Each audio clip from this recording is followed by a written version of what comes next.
कहानी की शुरुआत के नाम के एक लड़के से होती है जो स्टेशन पर अपनी ट्रेन का इंतजार कर रहा था और तभी उसकी नजर अपने बचपन के दोस्त केटो पर पड़ी। लेकिन इसके बावजूद भी उन्होंने आपस में कोई बात नहीं की। तभी अचानक एक शराबी गलती से रेलवे ट्रैक पर गिर गया और केटो तुरंत ही उसे बचाने के लिए कूद गया। लेकिन केटो के लिए उसे अकेले खींच पाना काफी मुश्किल था और इसीलिए उसने प्लेटफॉर्म पर खड़े सभी लोगों से मदद की गुहार लगाई। यहाँ तक कि उसने के का नाम लेकर उसे बुलाया, लेकिन वहाँ मौजूद लोगों में से कोई भी उसकी मदद के लिए आगे नहीं आया। लेकिन इसके बावजूद केटो ने अकेले ही उस शराबी को वापस प्लेटफॉर्म पर चढ़ा दिया और ठीक उसी समय एक ट्रेन तेजी से उसकी तरफ बढ़ रही थी। ये देखकर के तुरंत ही अपने दोस्त की मदद करने के लिए भागा और केटो को ऊपर खींचने के चक्कर में वो भी ट्रैक पर गिर गया, जिसके कुछ ही सेकंड बाद उस ट्रेन ने उन्हें कुचल दिया। वो दोनों ही अपनी मौत को अपना चुके थे, पर अचानक उन दोनों की आंख एक सफेद कमरे में खुली जहां कुछ लोग पहले से ही मौजूद थे और इसी के साथ उस कमरे में काले रंग की एक बड़ी सी बॉल भी पड़ी हुई थी।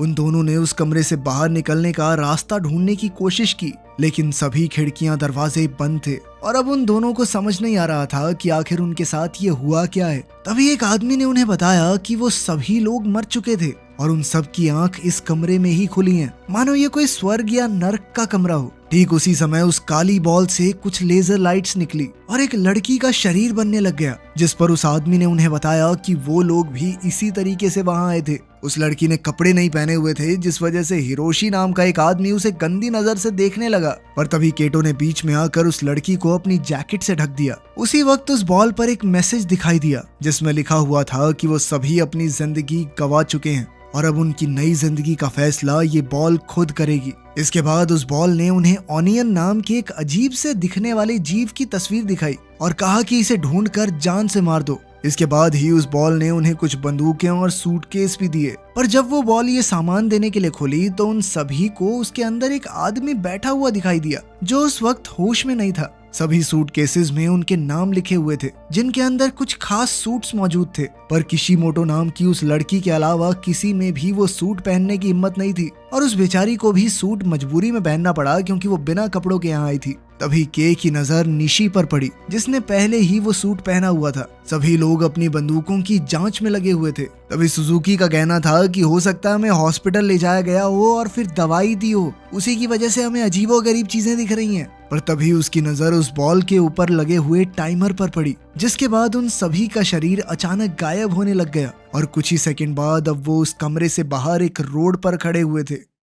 अब उनमें से कुछ लोगों को लग रहा था कि शायद अब वो घर जा सकते हैं, पर तभी निशी ने उन्हें बताया कि असल में वो लोग अब अमेरिकन ट्राई आउट नाम के एक टीवी शो का हिस्सा थे। ये शो दरअसल उसके ही पिता का बनाया हुआ है। इस शो को जो भी जीतेगा उसे $1,00,000 का इनाम मिलने वाला था। साथ ही उसका कहना था कि वो खुद अपनी मर्जी से इस शो पर आया है। और तभी उसने पास ही में खड़े एक लड़के की तरफ इशारा करते हुए बताया कि यही वो इंसान है जिसे हम ढूंढ रहे हैं, यही ऑनियन है। ये सुनते ही सभी लोग तुरंत उसकी तरफ भागने लग गए, लेकिन केटो और किशिमोटो वहीं पर खड़े रहे। उधर उन लोगों ने ऑनियन को घेर लिया, लेकिन वो लड़का शुरुआत में मासूम होने का नाटक करने लगा, लेकिन फिर उसने अगले ही सेकंड उन पर थूक कर हमला कर दिया, जिसके बाद वो लोग उसके पीछे भागने लग गए। उधर के और उसके साथियों को ये समझ नहीं आ रहा था कि आखिर वो सभी लोग वहां पर अकेले क्यों थे और सभी रास्ते गोल गोल क्यों घूम रहे थे। तभी अचानक से वो ग्रुप उनके पास से गुजरा और इस बार केटो और किशिमोटो भी एलियन के पीछे भागने लग गए और काफी मेहनत के बाद उन लोगों ने उसे एक गैराज में घेर लिया, जिसके बाद हिरोशी ने अपनी बंदूक से उस पर गोली चला दी, जिसके चलते ऑनियन का एक हाथ उड़ गया। पर इसके जवाब में उसने भी 3 आदमियों के पैरों पर गंभीर चोट मार दी, जिसके बाद उन सभी ने उस अजीबोगरीब जीव पर एक साथ गोलियां चलाई, जिससे वो पूरी तरह तबाह हो गया। ये देखकर सुजुकी को तो उल्टियां आ रही थी, पर हिरोशी को इसमें मजा आ रहा था और उसने बार बार ऑनियन के ऊपर तब तक गोलियां चलाई जब तक केटो ने उसे रोका नहीं। कुछ देर बाद एक बहुत लंबा आदमी वहां पहुंचा और हिरोशी ने तुरंत उसका मजाक उड़ाना शुरू कर दिया, जिसके बदले उस आदमी ने हिरोशी की टांग काट कर उसे सर से पकड़कर हवा में उठा लिया। और जब हिरोशी ने खुद को बचाने के लिए हाथ पैर हिलाना शुरू किया तो उसने उस आदमी के सर की विग नीचे गिरा दी, जिसके बाद उन सभी को पता चला कि असल में वो आदमी ऑनियन का बाप था। इसके बाद उन सभी ने उस पर गोलियां चलाने की कोशिश की, पर वो आदमी हिरोशी के शरीर को एक कवच की तरह तब तक इस्तेमाल करता रहा जब तक वो फट के टुकड़ों में बट नहीं गया। इसके बाद उसने अपने लंबे लंबे नाखूनों से उन सभी को मारना शुरू कर दिया। उधर रोड पर घूम रहे के को जब ये आवाजें सुनाई दी तो वो तुरंत ही उस तरफ को भागा और अब उसने देखा कि वो जीव उसके दोस्त को मारने के लिए आगे बढ़ रहा था। पर तभी किशिमोटो ने वहां पहुंचकर उस एलियन पर हमला कर दिया और अब किशिमोटो के सूट में नीली लाइट जल रही थी, जिसका मतलब था कि अब वो सूट उसे खास शक्तियां दे रहा था। ये देख कर के बहुत ज्यादा हैरान था और वो जाकर एक वैन के पीछे छुप गया। तभी उस ताकतवर जीव ने केटो और किशिमोटो को एक साथ उठाकर हवा में फेंक दिया, पर अपने सूट की वजह से किशिमोटो को बिल्कुल भी चोट नहीं आई और इसीलिए अब के ने भी अपना सूट पहनने का फैसला किया। पर बदकिस्मती से उसके सूटकेस में उसका सूट था ही नहीं और इसीलिए उसने एलियन पर हमला करने के लिए अपने सूटकेस का इस्तेमाल करने का फैसला किया, जिससे कुछ खास फायदा हुआ नहीं। पर जैसे ही वो एलियन के पर हमला करने के लिए बढ़ा तो निशी वहां पहुंच गया और उसने एलियन को रस्सी से बांध दिया, जिसके बाद उसने के को बताया कि अपने सूटकेस का नए तरीके से इस्तेमाल करने के लिए उसे एक्स्ट्रा पॉइंट्स जरूर मिलेंगे। निशी के बंदूक देने के बावजूद के में गोली चलाने की हिम्मत नहीं थी और इसीलिए निशी ने ये काम खुद ही कर दिया। इसके बाद उन चारों को वापस उस कमरे में बिना किसी चोट के निशान के भिजवा दिया गया और कुछ देर बाद सुजुकी भी वहां पहुंच गया, जिसके बाद निशी ने उन्हें बताया कि जब तक वो लोग पूरी तरह से नहीं मर जाते तब तक उन्हें वापस इस दुनिया में बिल्कुल ठीक करके भेज दिया जाएगा। और साथ ही उसने उन्हें इस बॉल का नाम गैंट्स बताया जो ये सब कुछ कंट्रोल कर रही थी। इसके बाद उन सभी को 0 पॉइंट्स के साथ साथ काफी सारी बेइज्जती भी मिली और वहीं निशी को 5 पॉइंट्स मिले, जिसके साथ अब उसका टोटल स्कोर 79 था। और अब उस बॉल में मरने वालों की तस्वीरों में हिरोशी और उसके साथियों की तस्वीरें भी जुड़ गई थी। ये सब देखकर निशी काफी खुश था और इस बात से गुस्सा होकर केटो ने उसका गला पकड़ लिया। अब वो जानना चाहता था कि आखिर निशी ने बाकी लोगों को क्यों नहीं बचाया, पर निशी ने अपने सूट की शक्तियों का इस्तेमाल करके केटो के हाथ को जोर से मरोड़ना शुरू कर दिया। वो तब तक नहीं रुका जब तक के ने उसके ऊपर बंदूक नहीं तान दी। पर तभी अचानक वो लोग वापस अपनी दुनिया में आ गए जहाँ सब कुछ बिल्कुल नॉर्मली लग रहा था। पर रेलवे स्टेशन पर अभी भी 2 लोगों की मौत की खबर लगी हुई थी और जब के अपने स्कूल पहुंचा तो कई बच्चे उसका मजाक उड़ा रहे थे, पर वहीं कोजिमा चुपचाप उसकी ड्राइंग बना रही थी। साथ ही उसने के से दोस्ती करने की कोशिश भी की, पर के ने उसे कोई खास भाव नहीं दिया। उस दिन के ने केटो के पुराने एड्रेस पर जाकर उसे भी ढूंढने की कोशिश की, पर अब तो उस एड्रेस पर सिर्फ एक पार्किंग लॉट था। इसके बाद वो उस गली में गया जहां वो मिशन हुआ था। उसे वहां कुछ सबूत तो मिले लेकिन गैराज पूरी तरह से साफ था। तभी उसकी नजर किशिमोटो पर पड़ी, जिसने उसे बताया कि उसे भी सब कुछ याद था। साथ ही उसके पास वो सूट भी मौजूद है, जिसका मतलब साफ था कि वो लोग सपना तो नहीं देख रहे थे। इसके बाद किशिमोटो ने उससे उसके घर में रहने की इजाजत मांगी, जिसके लिए के तुरंत ही तैयार हो गया। घर पहुंचकर उसने बताया कि असल में वो पहले अपने बॉयफ्रेंड के साथ रहती थी और जब ब्रेकअप हुआ तो उसका दिल टूट गया, जिसके बाद वो शराब पीकर कब बाथटब में डूब गई उसे पता ही नहीं चला। जिसके बाद अचानक से उसकी आंखें उस गेम में ही खुली, वो भी बिना कपड़ों के। किशिमोटो के पास अब भी केटो की जैकेट थी जिसमें उसकी डायरी भी मौजूद थी। जब के ने उस डायरी से उसका नया एड्रेस निकालने की कोशिश की तब जाकर उसे पता चला कि केटो असल में जमानत पर बाहर था। उधर केटो को नींद में भी उस अजीबोगरीब जीव के सपने आ रहे थे और जब वो घबराहट के मारे बाथरूम में गया तो उसका छोटा भाई आयुमू उससे उसका हाल चाल पूछने आया, लेकिन केटो ने उसे झूठी तसल्ली देकर वापस भेज दिया। जैसे ही आयुमू वहां से गया ठीक उसी वक्त केटो के और उनके बाकी साथियों के साथ साथ 3 नए लोग उस सफेद कमरे में पहुंच गए, जिसमें एक औरत, एक बूढ़ी दादी और एक रोता हुआ छोटा बच्चा शामिल थे। तभी गैंट्स ने उन्हें उनके आज के मिशन के बारे में बताया, जिसमें उन्हें तनाका नाम के एक एलियन को खत्म करना था। साथ ही निशी ने उन्हें ये भी बताया कि वो लोग कभी भी गैंट्स से नहीं बच सकते और जितने भी लोग मरेंगे उतने नए बुला लिए जाएंगे। और ये बात सुनते ही के और केटो समझ गए थे कि निशी ने कल उन 3 लोगों को बलि का बकरा बनाकर इस्तेमाल किया था, लेकिन तब तक निशी और बाकी 2 लोग गायब होना शुरू हो गए थे, इसलिए बाकी सभी ने तुरंत ही अपने हथियार उठा लिए। दादी और वो छोटा बच्चा सबसे पहले एलियन के सामने आए और उस एलियन ने बड़े ही आराम से गाने सुनते हुए उन्हें जान से मार दिया। और जब के वहां पहुंचा तो वो अपने सामने पड़ी लाश को देखकर डर गया। उस वक्त भी वो एलियन वहीं खड़ा होकर बाकी लोगों का इंतजार कर रहा था, पर बदकिस्मती से के का एक हाथ और गोली अभी तक नहीं आया था और जैसे ही एलियन ने उस पर हमला किया तो वो अपने सूट की बदौलत बच गया और फिर ऐन वक्त पर उसने भी अपनी बंदूक से एलियन पर हमला कर दिया, जिसमें उस एलियन का रेडियो टूट गया, जिसके बाद वो बहुत ज्यादा गुस्से में आ गया अब उसने निशी को इनविजिबल मोड से बाहर लाने के लिए एक जोरदार हमला किया, जिसके चलते निशी एक वेंट के जरिए नीचे गिर गया। जिसके बाद उस एलियन ने उसके ऊपर चढ़कर उसे इतनी जोर से मारना शुरू किया कि उसका सूट तक टूट गया। तभी केटो ने बीच में कूदकर उस एलियन को रोकने की कोशिश की और जैसे ही वो दोनों जमीन पर गिरे तो उस एलियन ने एक बार फिर केटो पर लाइट से हमला करने की कोशिश की, पर केटो ने अपने सूट की ताकत से उसे हवा में उठा दिया। उधर के निशी को देखने के लिए जब उसके पास पहुंचा तो निशी ने उससे कहा कि 100 पॉइंट कमा कर मुझे दोबारा से जिंदा कर देना, जिसके बाद उसने अपना दम तोड़ दिया। उधर उस एलियन ने केटो को मुक्का मारने के बाद अब किशिमोटो पर हमला करने की कोशिश की, पर एन वक्त पर केटो ने बीच में आकर उसे बचा लिया। वहीं के उस एलियन पर गोली चलाना चाहता था, लेकिन उस वक्त वो एलियन उसके दोस्तों के बहुत ज्यादा करीब था। जब वो एलियन केटो को शूट करने लगा तो किशिमोटो ने उस पर एक पाइप से हमला कर दिया, जिसके बाद वो किशिमोटो को मारना चाहता था, पर किशिमोटो ने उसे रोकने के लिए उसे लात मारने की कोशिश की, जिसके बाद उस एलियन ने उसे उठाकर केटो की तरफ फेंक दिया। साथ ही वो एलियन के को मारने के लिए भागा, पर सूट से मिली शक्तियों की मदद से के ने उसे छत की तरफ फेंक दिया। और जब उस एलियन ने दोबारा हमला करने की कोशिश की तो के ने उस पर हावी होते हुए लगातार मुक्के मारना शुरू कर दिया, जिससे उसे काफी ज्यादा नुकसान हुआ। जब उस एलियन ने के को शूट करने के लिए ताकत इकट्ठा की तभी अचानक के ने उसके मुंह में बंदूक घुसाकर फायर कर दिया और इस तरह उस एलियन के छोटे छोटे टुकड़े चारों तरफ बिखर गए।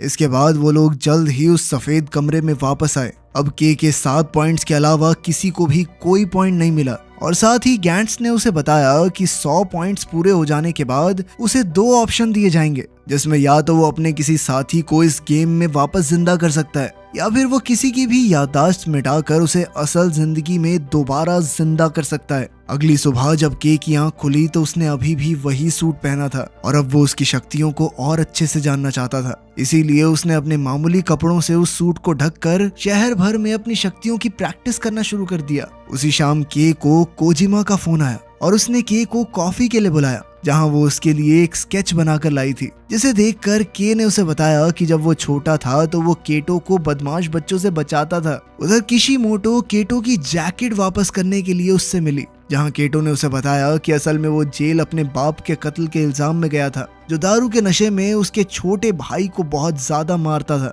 कुछ देर बाद केटो ने न्यूज में देखा कि पुलिस गैराज में हुई तबाही की जांच कर रही थी और उसी शाम खाना खाते वक्त आयुमू ने उसे बताया कि कुछ दिनों से उसे सपने आ रहे हैं कि उसका भाई कहीं गायब हो जाता है। इस पर केटो ने उसे भरोसा दिलाया कि मैं कहीं नहीं जाने वाला। उस रात उन्हें एक बार फिर उसी सफेद कमरे में बुलाया गया, जहां इस बार कुछ नए लोग भी थे और उनका आज का मिशन था इल टेम्पर्ड नाम के एक एलियन को मारना। मिशन मिलते ही केटो ने सभी लोगों को सूट्स पहनने को कहा और वहां मौजूद प्रीस्ट कहने लगा कि मैं किसी को मारने जैसा गलत काम नहीं करूंगा। जिसके बाद वहां एक बहस शुरू हो गई जो लोगों के गायब होने के साथ खत्म हुई। इसके बाद उन्हें एक म्यूजियम में ले जाया गया, जिसके बाहर 2 बड़े बड़े स्टैचू बने हुए थे और उन्हीं में से एक एलियन था। पर उनके प्लान डिस्कस करने से पहले ही एक नए साथी ने लेफ्ट वाले स्टैचू को गोली मारकर तबाह कर दिया, जिसके तुरंत बाद दूसरे स्टैचू ने उन पर हमला करना शुरू कर दिया, जिससे बचना ज्यादा मुश्किल नहीं था। इसी बीच उस प्रीस्ट ने म्यूजियम के अंदर जाकर प्रार्थना करना शुरू कर दिया,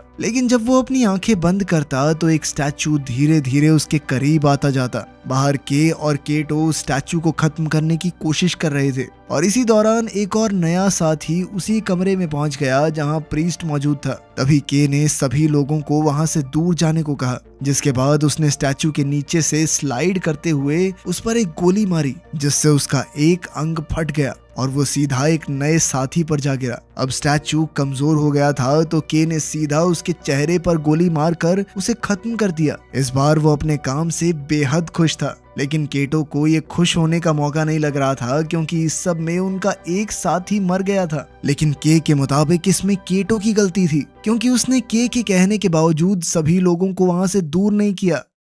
उधर सफेद कमरे में गैंट्स का टाइमर रीसेट हो गया था। ठीक उसी समय उनकी एक जख्मी साथी म्यूजियम से बाहर निकली, जिसे देखते ही वो समझ गए कि अंदर एक और एलियन मौजूद है। जैसे ही वो तीनों अंदर पहुंचे तो उन्हें प्रीस्ट की लाश दिखाई दी ठीक उसी समय बहुत सारे हाथ वाले स्टैचूज ने के पर हमला कर दिया, जिससे बचने के चक्कर में उसका हथियार छूट गया। मौका देखते ही स्टैचू ने उस पर कई सारे वार करना शुरू कर दिया, लेकिन तभी केटो ने बीच में आकर उसे दूर घसीट लिया, जिसके बाद वो के को किशिमोटो के पास छोड़ गया, क्योंकि उसका कहना था कि अब उसकी बारी थी अपने दोस्त के लिए लड़ने की, ठीक वैसे ही जैसे के उसके लिए बचपन में लड़ता था। इसके बाद केटो उस कमरे में वापस गया और उसके कमरे में घुसते ही एलियन ने उस पर हमला कर दिया, जिससे वो बड़ी मुश्किल से बच पाया। इसके बाद एलियन ने अचानक उससे बातें करना शुरू कर दिया, और जैसे ही केटो ने अपनी बंदूक नीचे की, तभी उस एलियन ने दोबारा हमला कर दिया, जिसमें केटो की बंदूक नीचे गिर गई। अब एलियन के मुताबिक उसे अपने दोस्तों की मौत का बदला लेना चाहिए, पर ठीक उसी समय पर किशिमोटो ने उस पर गोली चला दी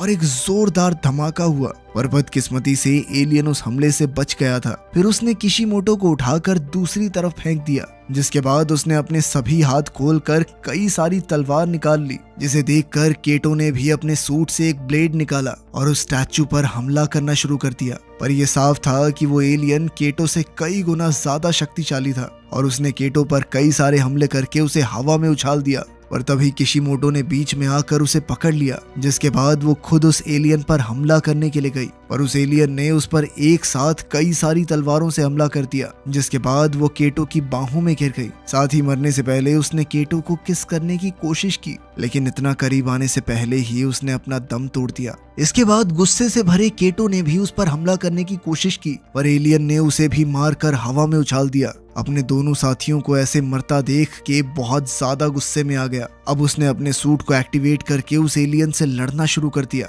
और इसी बीच उसकी नजर ऊपर पड़ी एक गन पर गई। जैसे ही वो बंदूक लेकर एलियन पर हमला करने लगा, तो एलियन ने अपनी तलवारों से उसे ढक लिया, जिसके बाद उसने एक छोटा सा स्टैचू जमीन पर फेंका, जो देखते ही देखते बहुत बड़ा हो गया। फिर उसने के को पकड़कर जोरदार तालियां मारने की कोशिश की, लेकिन किस्मत से के बच गया। इसके बाद उसने केटो की बंदूक लेकर उस स्टैचू पर एक फायर किया, जिसके चलते उस स्टैचू का एक हाथ उड़ गया। इसके बाद के किसी तरह से उस स्टैचू के मुंह के जरिए उसके अंदर घुस गया, जहां पहुंचते ही उसने चारों तरफ गोलियां चलाकर उसे तबाह कर दिया। अपने दुश्मन को खत्म करने के बाद के अपने दोस्त केटो के पास गया, लेकिन बात करने से पहले ही के गायब हो गया। इस बार उसके साथ सुजुकी और एक नया आदमी तो था, पर उसके दोस्तों में से कोई भी वहां मौजूद नहीं था, जिसका मतलब था कि वो लोग मर चुके थे। गैंट्स ने के को 13 पॉइंट्स दिए, जिसके बाद उसे केटो और किशिमोरो की तस्वीर मरे हुए लोगों में दिखाई दी, और जब उसने उन्हें दोबारा जिंदा करने की बात कही, तो गैंट्स ने उसे बताया कि उसके लिए 100 पॉइंट्स चाहिए थे। अगली सुबह कोजिमा ने देखा कि के काफी उदास था। उसने भी के से बात करने की कोशिश की, पर के ने उसे कोई खास जवाब नहीं दिया। शाम को रेलवे स्टेशन पर एक बच्चे का खिलौना ट्रैक पर गिर गया, और जब के ने उसे वो खिलौना वापस दिया, तो ठीक उसी समय पर ट्रेन काफी तेजी से उसकी ओर बढ़ने लगी, लेकिन के हिलने को तैयार नहीं था। पर तभी कोजिमा ने उसे जबरदस्ती ऊपर खींच लिया, जिसके बाद उसने के सामने अपने प्यार का इजहार किया। कुछ देर बाद के आयुमो को उसके भाई की मौत की खबर देने के लिए पहुंचा। उसी रात उन्होंने एक बार फिर गैंट्स को बुलाया, और इस बार के और सुजुकी के साथ साथ कई और नए लोग भी शामिल थे। और उधर केटो उसी मीटिंग के बाहर खड़ा होकर पुलिस को जांच करते हुए देख रहा था। वीडियो पसंद आई तो लाइक कर देना, चैनल को सब्सक्राइब कर लेना। मिलते हैं अगली वीडियो में।